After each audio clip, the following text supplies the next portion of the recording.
And we are live. At least I hope we are live. My goodness.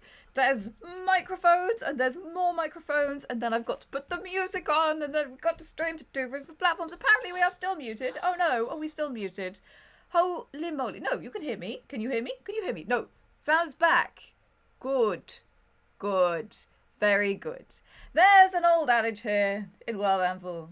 It's not a World Anvil stream without the odd audio issue. Guys, we try and keep it interesting for you. And of course, to keep it interesting, we have the amazing CAEORA. CAEORA, how are you doing today? Hello, Janet. How are you? I'm doing very well. It's been a great month for me. It's nice and sunny. I'm able to get some time outside in the garden, which is fantastic. So yes, I'm doing great. So are you all hyped to talk about our topic of the day, which is, of course, wondrous world building? Yes, yeah. So this was something that I had a little think about over the last couple of months since I've been doing my Patreon revamp. And yeah, it's really exciting to talk about because it's something that I've been thinking a lot about. Yeah. Yeah, absolutely. And it's a massive topic which we are going to be jumping into right now. But first, of course, let me introduce who we are and what we're going to be talking about. I, of course, am Janet from World Anvil, the ultimate world building platform. We are obsessed with world building over there. And here I have my amazing guest, CAEORA, who is far too modest to introduce himself properly. So I am going to do the best I can, and he will correct me where I am incorrect. CAEORA is an It's all incorrect. Nope. You butthead.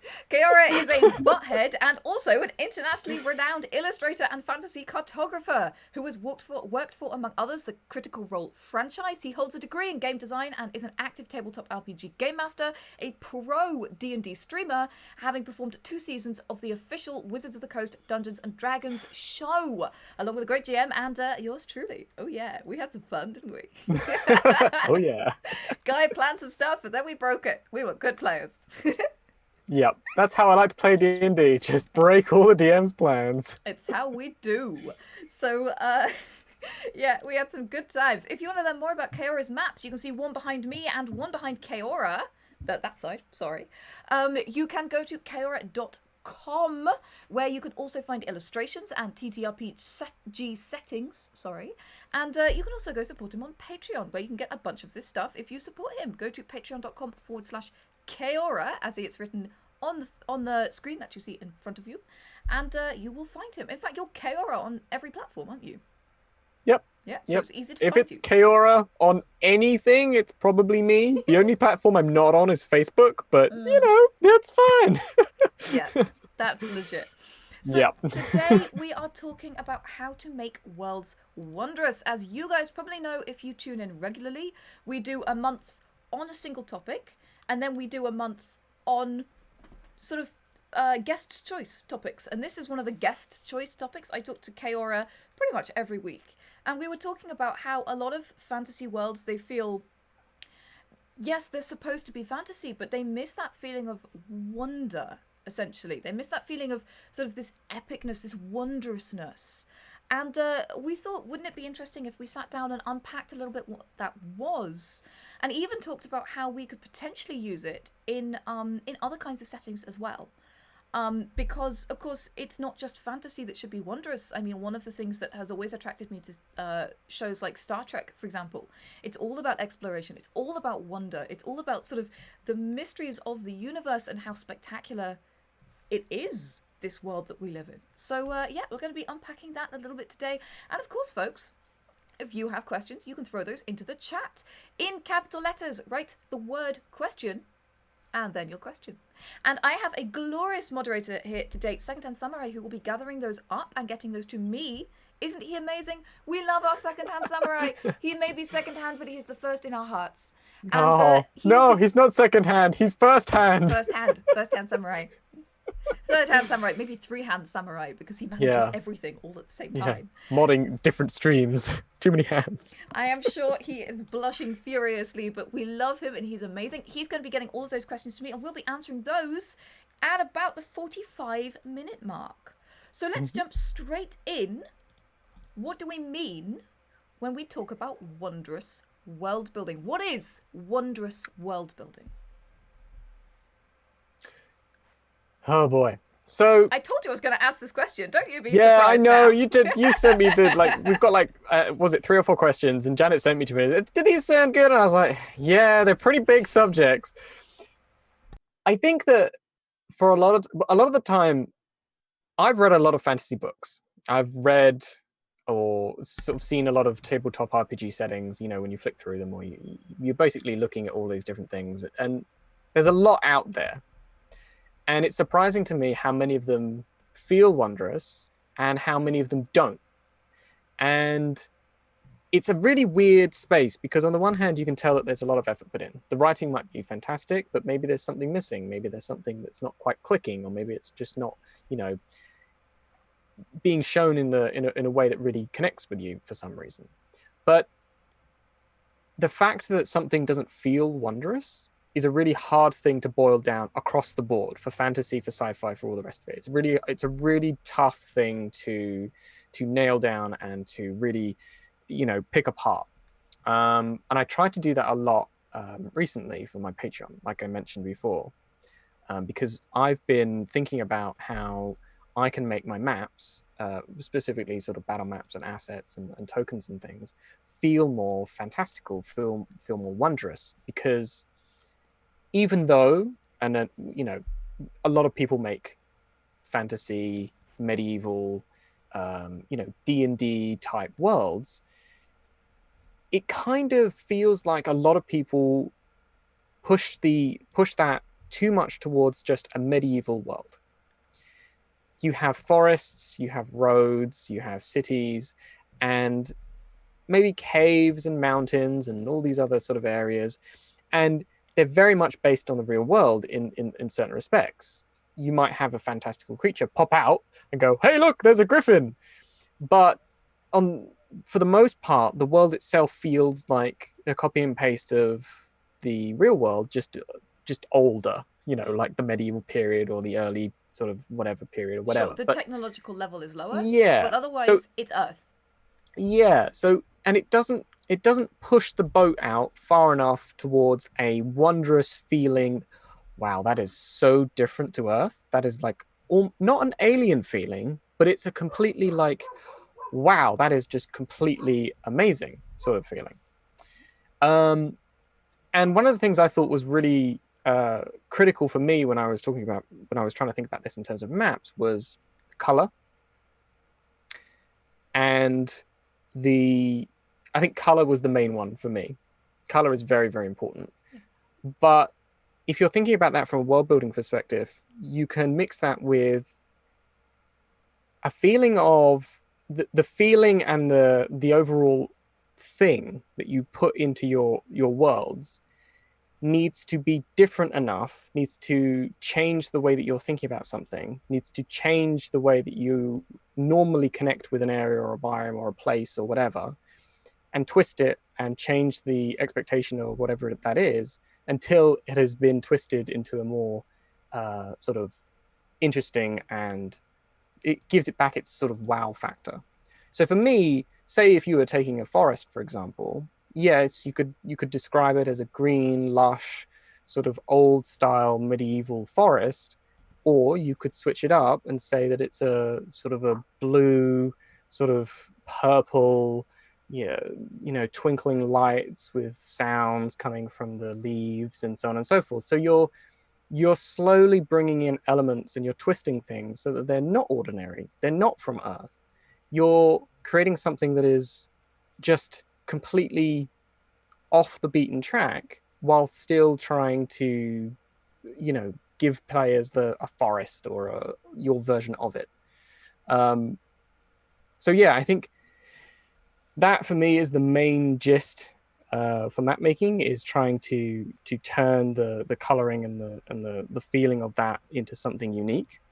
Yeah, But if you absolutely. were doing that for worlds, you could do a lot more. You could describe it in your writing. That would be very, very, critical to me, would be to describe how much the color and the tone and the feeling of the forest and the sounds, how all of that is somewhat different and yet familiar, in order to create a more sort of otherworldly or wondrous sort of feeling. Yeah, absolutely. And I think that again, when we talk about wondrous world building, what we're saying is don't feel like just because Tolkien and Game of Thrones stuck to an alternate Earth where everything felt quite earthy, don't feel like you have to do that. Yeah. Because do you know what? There is now more than ever a diversified market for fantasy of all kinds, whether that's novels, whether that's campaigns.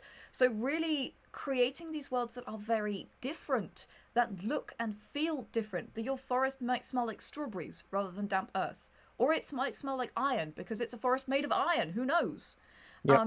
Really building this sort of very otherworldly other worlds, at least in part, because your whole world might not be like that, but building spaces even that are wondrous, pockets which are wondrous, is a great way to set your world building apart and make it, oh, it's not just another medieval tavern in another medieval fantasy setting in a temperate climate with people who speak in rural English accents, who fight with swords and wear iron armor and tick tick tick tick tick on the cliche. Now if that's what you want, that's absolutely fine. What we're saying is there is a space for so much more. And this stream is supposed to be your permission to go out and create things that are more wondrous, more different, more unique, essentially. So it's funny because oh yeah, I was going to say that when I was growing up, I read a lot of fantasy, and there was a period when I was about 18 to when I started going back to university where I stopped reading. And one of the primary reasons why I stopped reading as much was because I felt like I was reading the same thing. Yeah. I went to a bookstore. I remember this quite vividly, where I went to a bookstore and I picked up a large tome of a book that was kind of like a trilogy of books that they had released. And it was a big old omnibus. And I started reading the first paragraph, and it was just about this old wizard with a beard walking down a road. And it was in a sort of forested area. And then they had to meet somebody. They couldn't find them, so they were walking some more. And then there was a dark figure following him through the forest. And it just kept going on and on and on and on. And I felt like going, this is so boring. And I think that it's cool because I think that I like to think of that sort of distinction in fantasy books as kind of like old-fashioned kind of fantasy. But I think that nowadays people are more willing to do modern fantasy. And I've had a lot more fun reading newer books with newer authors who are willing to push the boat out, who are willing to do different things with their world building, who are willing to write things that aren't the same tropey Tolkien and Game of Thronesy kind of stuff. And I think that's really, really cool. Yeah.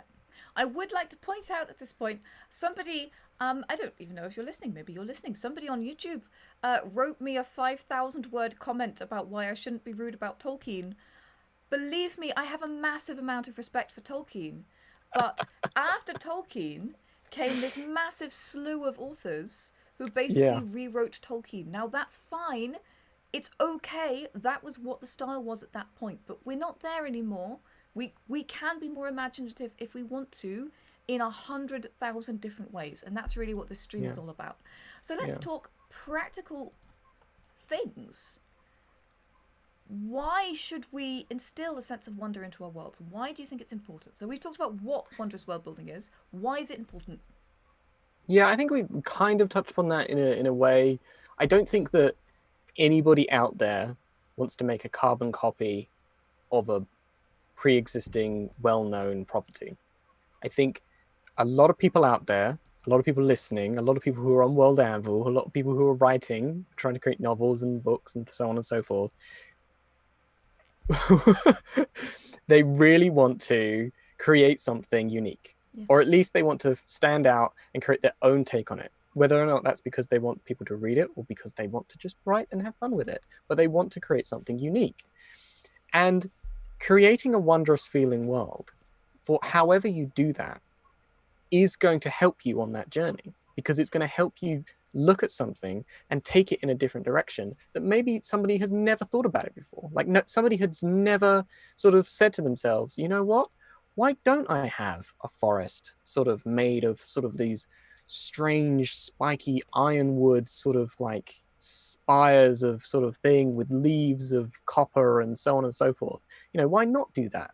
Because that because when your reader is looking at that, and somebody, if you're drawing it for a piece of art or for a map, if you're looking at that, it's cool, it's unique, it's different, and you think to yourself, that's an amazing, I want to know more about that world. So I think that is a great reason as to why you might want to do that, in order to satisfy your own sense of creating something wonderful, and to draw other people in, and to say to them that this is different, that this is cool, that this is a really fantastical place. Yeah, absolutely. And it's worth mentioning that particularly if you are trying to traditionally publish a novel, and I know that that is some people, not everyone in the chat, the days where you can just write a novel about Tolkienian elves and dwarves in a medieval fantasy setting are gone. You will not get that published in a traditional market. Now, that doesn't mean you can't self-publish it. Absolutely not. But the traditional market is no longer interested in books like that. The traditional publishing houses don't want to publish books like that. They want to publish things which are unique and wondrous, things which feel familiar and at the same time strange. And I think so many of us, when we're world building, when we're creating speculative fiction of any kind, part of that is escapism. So creating a world which is wondrous and different and draws us in with all the senses, and we'll be talking about how to do this more in a minute, that's something that's going to be so appealing to your audience, whether your audience is your players around the table, or the market of drive-through RPG, or somebody who's picking up your book for the first time and wanting to get lost in your incredible world. So if nothing else, it serves your purpose of trying to spread your world to others. It makes your world more appealing. So that's absolutely a reason to consider really instilling a sense of wonder. But let's talk about how to do that, because we've talked about what is wondrous world building. We talked about why it's important. I think I have an impending cat. Yes, there we go. I saw it coming. But now let's talk about how. What should we be considering? What steps should we be taking? What is ripe for this kind of approach? Before I talk about this, I want to know your take on this, Janet. How would you go about doing this? Oh, you fiend. No.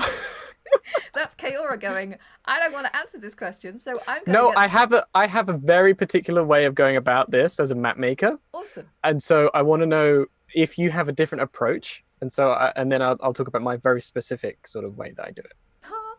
Well, I was hoping you would go first and talk about geography so that I could talk about the POV level. Because, of course, I am a writer, as you all know. I am a game master, but I am even more a player of TTRPGs. Like, I dabble in game mastering. I have run campaigns, but really playing is where I'm happiest. And all of that stuff, the way into the world is through the eyes of your characters. So what that means, and folks who have seen my immersive world building series over on YouTube will already know my opinions on this, it's all through the senses. It's through the way it feels and looks. And when I wrote a campaign setting with CAEORA, which I did, a little micro setting, one of the things that we spent a long time on was a forest which has been touched by the Feywild. So it's this sort of Fey weird space. And we spent a lot of time thinking about what will it smell like? What will it sound like? We have ferns that hum slightly as you pass them, because we didn't just want to make it look nice. CAEORA had already made it look beautiful, of course. He'd drawn a map for it. I wanted to make sure that it smelled amazing. I wanted to make sure that it sounded amazing. I wanted to make sure that the way that it felt, the breezes and the temperature changes and the senses that you got from it were wondrous and unique and unexpected. And I think that that is a very, very valuable place for bringing wonder into your world, is via the senses, because at the end of the day, that is how people will experience it, whether they're playing in your campaign or whether they're reading your book. It's through the character senses. So I always say, if you want to create wonder in your characters and do it in a way that feels tangible and unexpected. Yeah, absolutely. I wouldn't disagree with any of that. But, a big but, you mentioned this, but I'd already drawn the map. And for me, when I'm doing it and I'm thinking about it for the very first time, how do I make something feel wondrous? I think about color. And I know that's because I'm a visual person and I know I'm a map maker, And I know it might not work for everybody, but for me, I think about color. And I think about how I can change this so that it's different. How can I make this look different from a first glance? And then afterwards, we do what you just sort of were talking about, where you're talking about feelings and you're talking about sort of going down and looking at it from the POV. Yeah. But if you say, for example, again, if we're talking about a forest, if you're drawing a map, or if you're thinking about a forest, you're probably going to think about brown bark, trees of green leaves and bushes, and maybe some grass. Feel a song coming on. And very, yeah, trees of green. No, you're just going to think about it in a very normal way, I would say. You're going to think about it in a very bog standard foresty kind of way. Right.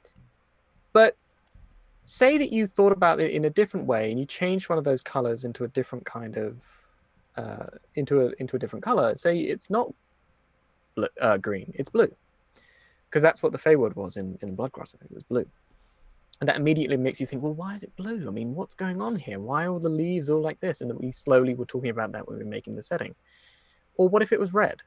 Does that make it sort of blood-like? Does that make it evil? Is that a weird color to use for a forest if you want it to be a good forest? And if it is, what does that do to the creatures in it? And how do they look? And how does that make the feel of this place? You know, what would you feel like walking through a blood-red forest? You know, it would be strange, right? So for me, I think that if you're having trouble thinking about things or changing things up, switch a color. Just switch it around. Yeah. And immediately think to yourself, but why is that like that? Why is that a different color? And how does that then make this place different? What if the desert isn't this sandy yellow color? What if it's black sand? This massive, great big desert of black sand stretching out as far as the eye can see with this weird colored sky. What does that feel like to walk across? What does it feel like when you're walking across this sort of black sand and the sounds? And this creates interesting world building, and it's an immediate thing because it's such a simple thing that you can do, and yet it springboards so many amazing sort of ideas. I just want to jump in there if I can. Sure. We had Dr. Anne Forbes, who is a geologist, come on a few weeks ago, and she talked about the wonders of world building. Now we have that video available on our YouTube right now. And funnily enough, I was just cutting up the podcast for it before we went live today. And there she talks about all sorts of real world things to get you inspired. So you can go and find pictures of these pink and green and blue beaches to start getting you inspired for these kinds of things as well. I just wanted to mention that because our own world is so full of wonders to get you started. Things that aren't green trees and yellow sand, you know, because our world has that too. Yeah, and I was writing an article today about color, about how to color maps. And I would say that the best thing you can do is look at photos of nature, looking at photos of different places in the world. And some of them are amazing. Some of them you've never thought about before. Some of them you've just like, oh, I didn't realize a mountain could be bright pink and orange. That's amazing. Yeah. Why do I not have that kind of thing in my world? Because that would be such an amazing thing to not only describe, but go to play in, to think about, to world build off of. It's really, really critical for me anyway, to have that immediate sort of springboard. Yeah. And that's how, one of the ways you can do it, I think, is looking at that kind of stuff. Yeah, absolutely. And you know, you're absolutely right, and it's so interesting.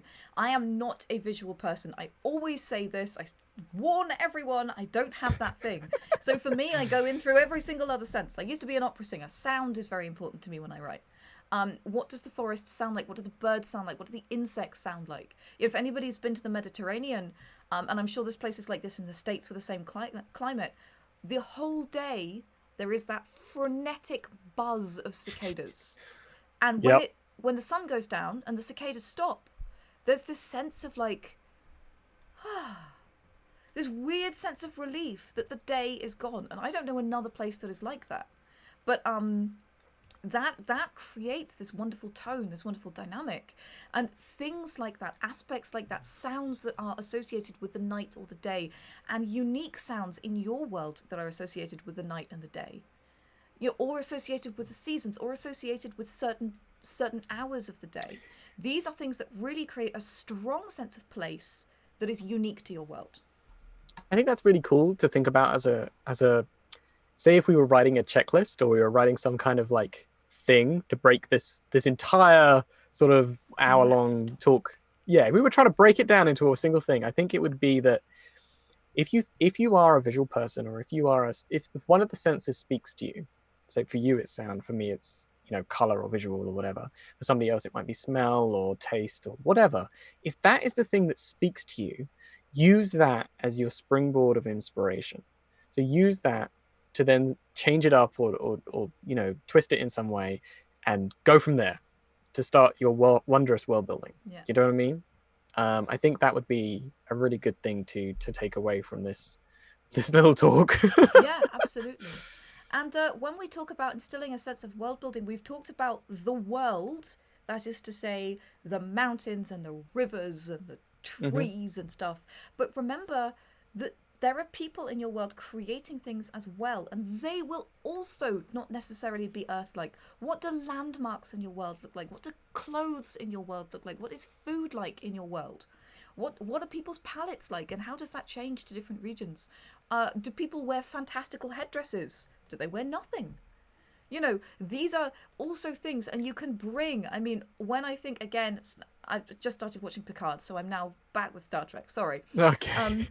I love it as an example of world building, but I think of Guinan's headdresses from Star Trek TNG, and she always wore these very fantastical headdresses. Or Padme from Star Trek is another great example. Those costumes for me really bring a sense of wonder to that world, because I look at them and they're so different, they're so theatrical, that when I look at them I go, this is not Earth, this is not here and now. And that really gives me that sort of suspension of disbelief. I get sucked into the wonder. I want to go into the world. It draws me in. These spaces shouldn't be forgotten when we talk about wonder. It's not just what the world looks like, it's what the people in the world have done, the choices they make, the art, the aesthetic. Yeah. I think that if you look at a lot of TV shows in modern times in the last few years, I think many of them nail fantasy. Modern sort of visuals for TV and movies have become incredibly good at it. So I think that if you wanted to look at a lot of that stuff for inspiration for taking into your worlds, that would be something you can do. Star Trek Picard, for example, feels very fantastical, whether or not it's because of the lighting or the set design or the costumes or the way that they talk to one another, or the everything about the show feels great. Ignore everything else about the show, the writing, the plot, or everything else necessarily. Just looking at it, it feels more fantastical. So I think that is another way to find inspiration if you want to think about making things wondrous, is to look at a lot more modern things, because they really have I don't know, they've just gone off a lot more on trying to make things look more and more unique, which is really nice. Absolutely. And I think that and this is something that people forget. In a book, you spend words to describe the scene. In movie, in visual media, you look at it, the scene is described. So there's a lot more space for detail, and there must be more detail, because if I say there's a crown on his head, then there's a crown on his head. But if the set designer, the prop designer, is going to be going to you saying, what's it made of? What's it got in it? What does it look like? What's the aesthetic? What's the inspiration? What do we want this crown to make people feel? Because I have to make it and put it on an actor's head. All right. So the visual medium, the movies and TV shows and this kind of thing are a great place to go to look for inspiration for these things. It is, but I'm gonna completely get rid of that, and I'm gonna say that there is another way of looking at this, and a benefit of writing that goes beyond TV and movies and whatever. And I'm going to use an example from Game of Thrones. Now, Game of Thrones has obviously disappeared off of people's consciousness since the last season because it was terrible. But in many ways, it looked great. In other ways, it was very limited. And a very famous example was the Iron Throne. George R. R. Martin. George R. R. Martin. George R. R. Martin. R. Wrote the Iron Throne as this massive edifice of swords with thousands of swords, in a massive hall, stretching up to the ceiling. You have to walk up steps to get to it, and you have to and a couple of the kings of the past actually cut themselves and died because they walked up the Iron Throne or whatever. In the show, it's a single seat. It's a lounge chair. It's a Iron lounge lounge chair. chair. And it's a very famous example of why the writing and the way that he envisioned it in his mind was very, very different to how they were able to portray it in the show, because they didn't have the budget, because they couldn't create a colossal hall with a throne like 20 feet in the air. So if you are writing and if you're imagining these kinds of things, you do have an advantage when you're writing. It's not just that you're missing out with the visuals because of the medium that you're trying to create. If you're writing it, you're not missing out on any kind of visual. You do have an amazing opportunity to go really crazy, to go really out there, So there is that balance. I think that there is a nice balance between the being able to show fantasy in a world in a visual way in a TV show, but also a limit. So writing has its place. Oh yeah, absolutely. I mean more in terms of inspiration, because when you're reading books, even the most detailed writer knows that when they're writing the setting, they're taking words away from the characters, if you see what I mean. Because of course. Yeah. There's only so long the book can be before the publishers just say no. Yeah, true. So that's more the space. But let's talk about instilling a sense of wonder into worlds which are not fantasy. Yeah. Because we have a lot of people writing fantasy worlds. It's definitely the most popular genre right now, but there's a huge number of people writing other genres as well. And the one that leaps to mind with this, as I mentioned at the beginning, is sci-fi. Yes. Because sci-fi has a huge amount of space for wonder. I think going back to Picard and Star Trek and so on and so forth, I think that Star Trek is more fantastical than Picard. Or let me get this straight. If you were looking at the modern Star Wars films and you're looking at Picard, visually they are relatively similar in some respects. The environments for some of the worlds in Star Wars are more fantastical than Picard. But does that mean that it's more wondrous? And this is the thing. I think Star Wars leans a lot more towards sci-fi fantasy than Picard, which leans more towards a more sort of not necessarily realistic, but it's going towards this. It's not got as many fantastical elements. It's not about the space force of the galaxy and the Sith and the Jedi and all that kind of stuff. It's more, focused on real world things. But I don't know necessarily, if you looked at either of those modern shows from a visual standpoint, first of all, if one of them is more wondrous than the other, because both instill this amazing sense of wonder, and you have to kind of dissect why that is. What are they trying to achieve, and what do they look like, and what are they trying to do with their shows, and how are they achieving this wondrous feeling? And I think that a lot of it is down to a lot of different elements that combine together. It's about the soundtrack. It's about the way that the characters are interacting with the world that makes it feel wondrous. It's about how it just feels like it's just, it's coming out of its shell, and it's become something very different to our own world. Of course, and I think that is a... Oh, sorry, I was just going to say, I think the big question is how do we make sci-fi worlds feel wondrous? Do you know what I mean? Like, what elements can we look at in that?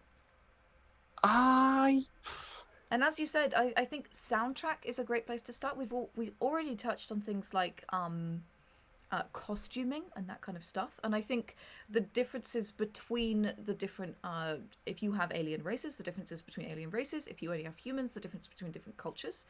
I would also say there is so much in the vastness of space, in the glories of the heavens, in the nebulas, and just how big it is, and how colourful and how weird and amazing the phenomena of space can be. How glorious. I think there's a lot there in terms of, if you want to instill a sense of wonder, you have a normal scene take place on the backdrop of, and this is something they did in the Orville recently, a star which was sucking off the atmosphere from a planet. And you saw the oceans being sucked into the sun, and that is something that is just extraordinary. Of course, it's real world, but focusing on that, really spotlighting sort of phenomena like this is a great way to really sort of lift the wonder, lift that sort of extraordinary sense of the world, I think. I don't know if it's any different from fantasy, honestly. Like the process of creating a wondrous feeling setting is different because of the way that you're putting it onto words, and you've kind of got this overall thing. But the same process that we were talking about before, where we were talking about your senses, and we were talking about focusing on changing one or focusing on making one of them different or more or outside of the norm or whatever that is, kind of still applies to whatever kind of genre you're talking about. Yeah. If you were talking about cyberpunk or steampunk or sci-fi or any of the other larger sort of genres, or even some of the most unique and, you know, out there sort of genres, I think if you focused on that with that theme in mind, with that genre in mind, it's still the way to go. It's still the thing that you need to do. You still need to take something that is very, say for sci-fi, very scientific. It's a star, it's a beautiful looking object, of course, but then you can change it. Like you can walk across it, or you can do something with it, or it's a different color, or it's a different feeling, or it's a different something else. So you're doing the same thing, but the overall genre is different. And I think that does change a lot, but then that process of creating wonder is the same. Yeah, absolutely. And my final question before we jump to audience questions, and there are a lot and they are very, very good, is can you use wonder in dark worlds? So we've been talking a lot about fantasy. Star Trek is one of the examples, particularly early Star Trek, that I use of a noble, bright world. That is a world that is fantastic and a utopia, and which the characters can have a large impact on the future of the world, essentially. Yeah. We've talked a lot about these big, bright worlds. What about dark worlds? Can we use a sense of wonder there? Yes. And I think how absolutely. do we go about doing that? In exactly the same way. I think it's the same. I think it's the same process. I think that in a dark world, you wouldn't focus about creating brightness. You wouldn't focus on creating this kind of thing.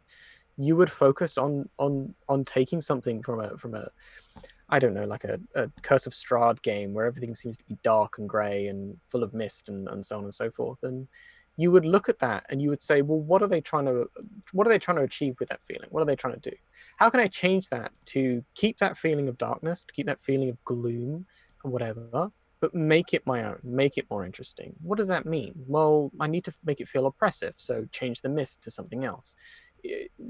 Do I want to keep the same kind of color thing? Do I want to keep the same kind of sounds?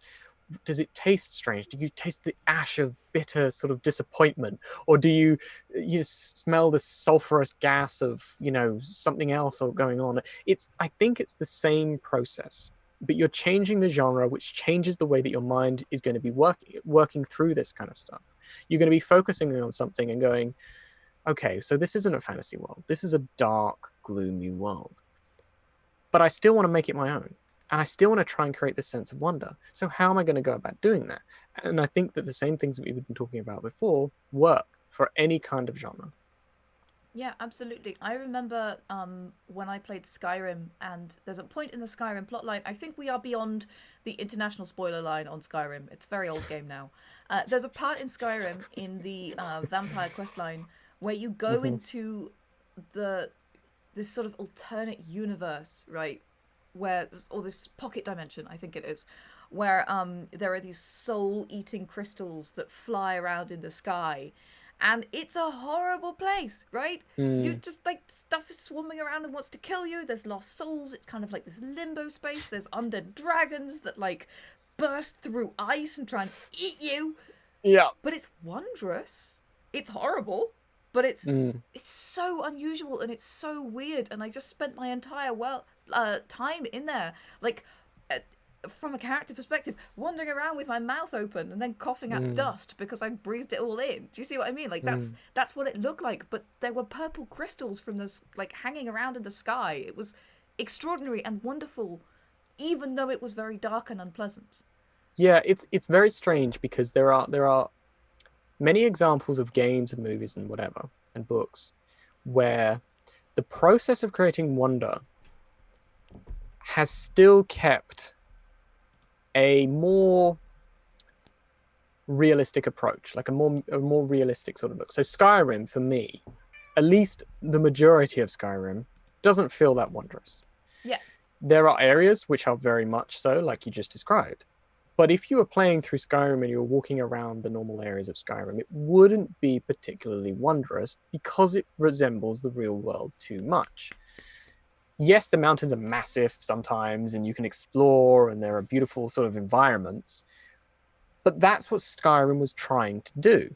They were trying to preserve that. That's what Skyrim is. Yeah.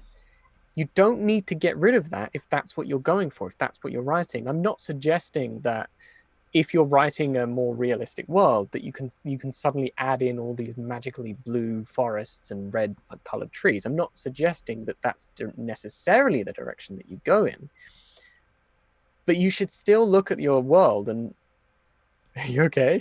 I'm fine. I just covered my face with Spotify by accident, but I'm back. Okay. Sorry about that. Turn a little blip. But you can still go in and you can change things about your world to make them more unique. Whether that's a small thing or a thing that makes you that makes you as the writer or as the builder of a map or whatever more happier that it's yours or that it's changed it in some way. I think some things can be very extreme and some things can be more muted. Awesome. And on that note, I think it's time to jump to your questions, lovely audience, because there are some fantastic ones. There's an excellent one here from YouTube, not sure who from. Somebody asks, how can I put an idea in a Cthulhu setting in my own style so it feels right, from a campaign map that is my own? So what kind of my own elements can I add, or wondrous elements can I add to a Cthulhu setting? I think a lot of these specific examples, Cthulhu, right? You need to understand what Cthulhu is, what the cosmic horror of Cthulhu is. And there are many things that you can add or do if you are drawing a map, for example, that I can think of. Because I think the comment was about a map.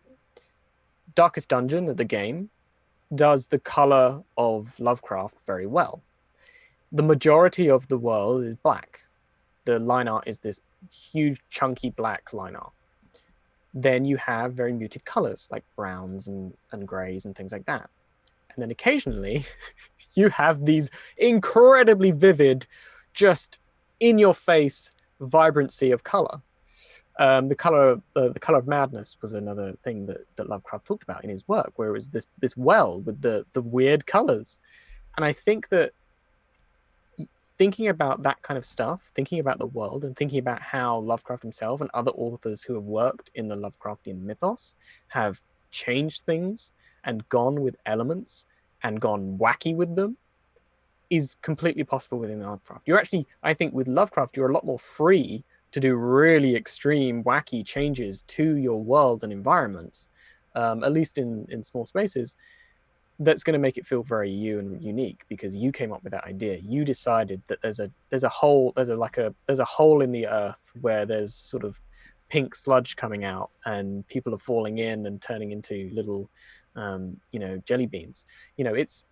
That is in many ways a license for you to just go crazy, because a lot of Lovecraft is like that. Yeah. But you still need to bear in mind that the theme and the genre that you're working with is cosmic horror. So you've got to inject that as well into your work. So a lot of it goes back to changing your thing and going in with your and keeping your genre in mind. Yeah, absolutely. And I think with cosmic horror, there's so much space around it for other stuff. If you see what I mean. The focus is always on cosmic horror, but that was a massive yawn my cat just did. Sorry. The focus is on the cosmic horror, but there's so much space off at the side. If you see what I mean, for other stuff. If you read the books of Lovecraft, these things aren't taking place in a vacuum. Yes, horrible things are happening to these people, and they're going through horrible experiences, but their experiences set in a place. And that's where you can inject a little bit more of this sense of wonder, I think, if that's what you're going for, if that's what you're looking for.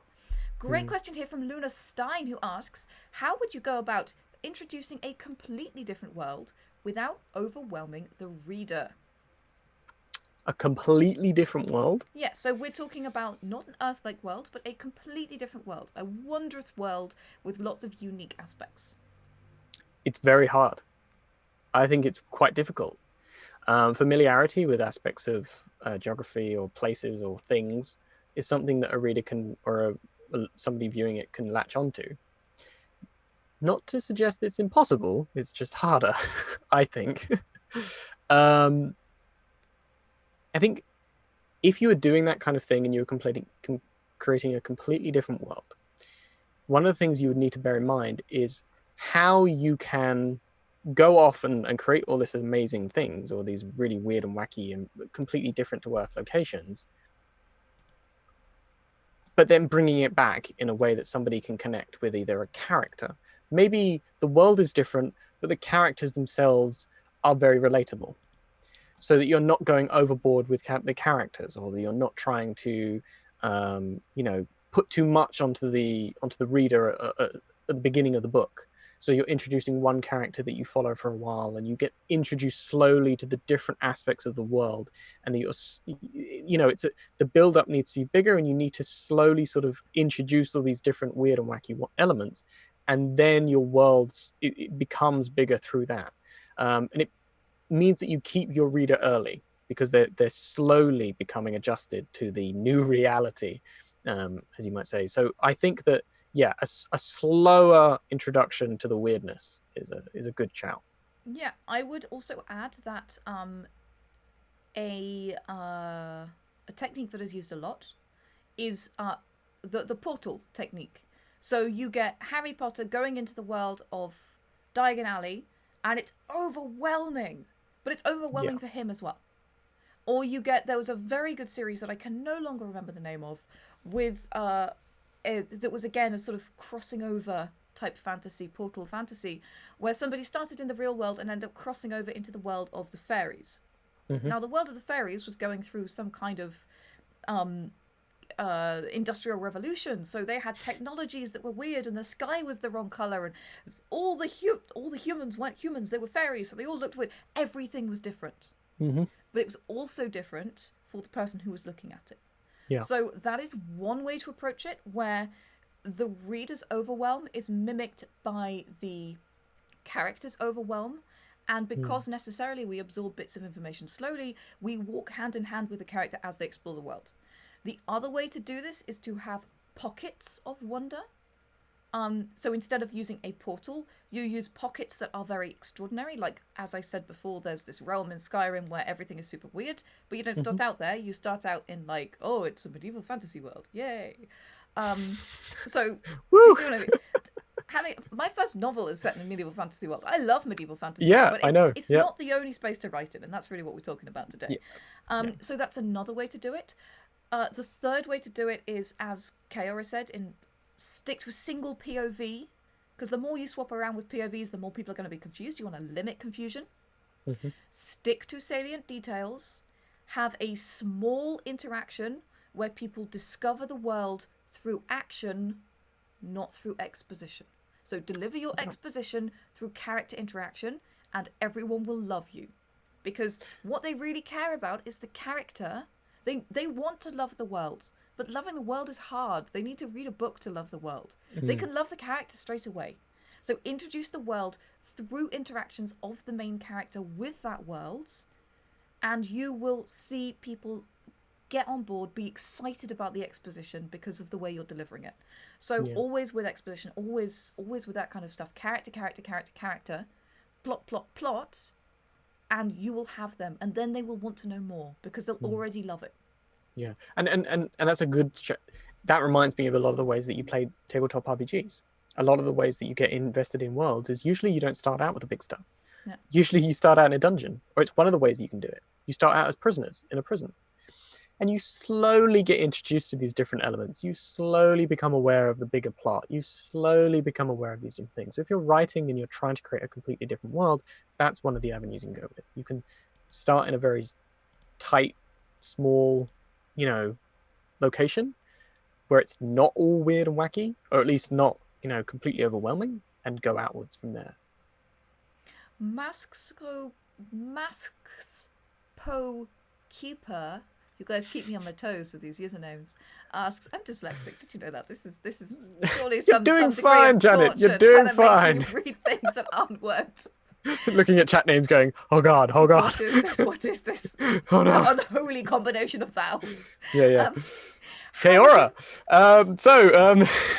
How would you handle a primarily aquatic or aerial setting? Well, if you're dealing up the wonder, this is an amazing place to start. Say, who needs land, people? Mm. Yeah. No, it's fantastic. I think it's one of those other. If you're trying to create a D&D setting, a lot of the times you'll start out with medieval Europe, and I think it's a great place to start because it's familiar, but it's also a limiting factor because there, in some ways, you have to create something that's familiar because otherwise your players will be lost or it won't make sense, or you won't be able to add in all the long swords and leather armors and normal facts of a D&D setting that you would normally add. So I think in some ways that's limiting. If you have a completely underwater world or a world where everything is done in the sky, like this beautiful sort of sky-based economy or floating islands and airships and all the rest of it, that's amazing. It gives you this amazing opportunity to do something different, to figure out, well, okay, where do they get their milk? Where do they get their leather? Where do they get this thing? And I think that if you have the opportunity where you're doing that kind of stuff and you have in your mind, okay, so I'm creating an underwater world, all you really need to do is create a checklist of all of these normal things and figure out, well, how would I get them in my world? How would they do this? How do they create fire in a completely underwater setting? What kind of stuff is going on there, whether or not it's magical or more sort of, chemical. It gives you a great opportunity, but you can still do the same thing that we were talking about earlier, which is take something in an underwater world, you can twist it, you can change it, and you can make it your own in that way by changing one of the senses that is associated with it normally. And I think that's a really good opportunity if you're already starting out with something that's on the very first sort of description is wondrous. Yeah, absolutely. And I'm going to do a tiny little plug. If you go to greatgamemaster.com, you will find a PDF and a book called The Complete Guide to Nautical Campaigns. It is incredibly original. So this is a campaign setting and a campaign guide, and really a book about how to handle campaigns that are set in a nautical space. And I know that Guy is going to release one about aerial campaigns at some point. I know he said that's the next book. I don't know when that's coming out. What's happening with that. But, spoilers. If you are curious how somebody has handled this and thought this through for a campaign setting, I can't recommend it enough. It's really fantastic. So you go check that out, or go watch a documentary on nautical spaces. How do fish survive, and Blue Planet. Yeah, exactly. Blue Planet is an amazing one.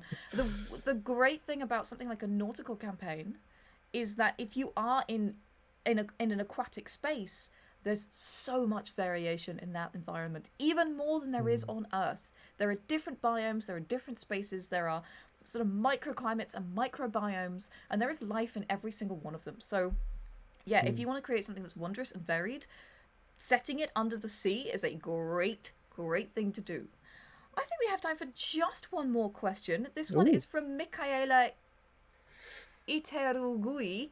You're doing great, I Janet. said that right. Over on YouTube, who says, what is your advice on balancing wonder and believability or accessibility, that is, making sure your consumers, readers, players buy into your world building as a functional place?